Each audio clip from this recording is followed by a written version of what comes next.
Alright, so I got the whole transmission ripped out of this thing. I just got it back together. While I had it apart, I tightened up the slipper clutch because that was slipping in the video.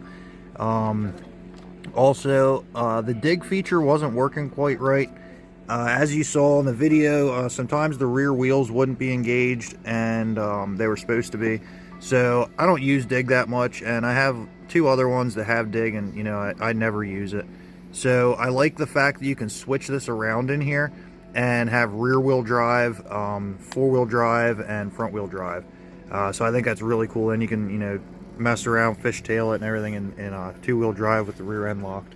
And basically, I'm not going to tear it all apart again because I mean, I probably should, and I'll do it in a future video, but just to touch on it real quick, let me find it here in the book. So it does mention at one spot that you can do this, but it doesn't tell you how to do it. So in the book I found, oh man, that's all messed up. Alright, so in the back there's an explosion diagram of everything.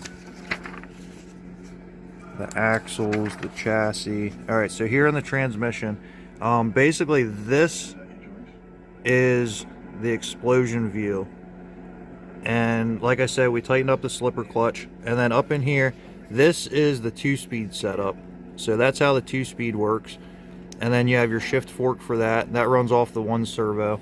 And then what you do, this is your dig setup here. And basically that piece there locks into the back of the transfer case. So it's real easy. You take all these screws out, you take this apart, make sure everything doesn't go everywhere, but as long as you're careful, it's pretty easy. You'll start by taking this piece off, and then this piece off, and then pop this guy off, followed by this one. Now this one here has this pin right here going up through it, through this hole. So you take that out, put this gear back on, take the pin out, put this gear back on, put this piece on, and when you put this piece here on, you'll get another pin similar to the one you took out but shorter, and you'll put that down through the hole in that. That goes through this hole right here, the second hole in the shaft. And what that enables is it enables this gear here, which drives your front drive shaft, to disengage, which is then engaged by a piece very similar to this that's on the other side of this gear. So this slip coupler here will slide back and forth, and it will engage the rear drive shaft, which is then engaged by the pin that you put into this guy right here.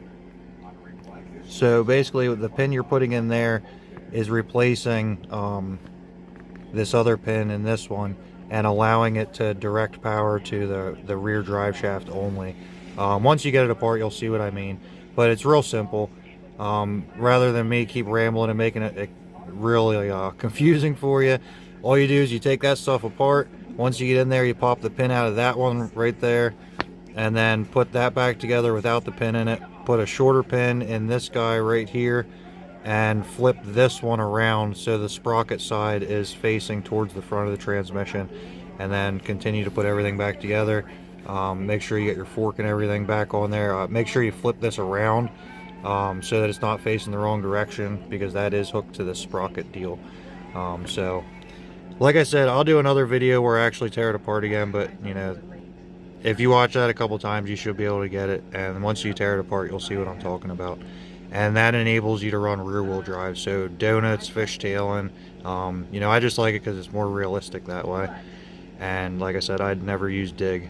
Chances are, if I use the front wheel drive setup, it'll turn just as sharp. So I recommend doing that. I'm actually in the process of putting it back together now.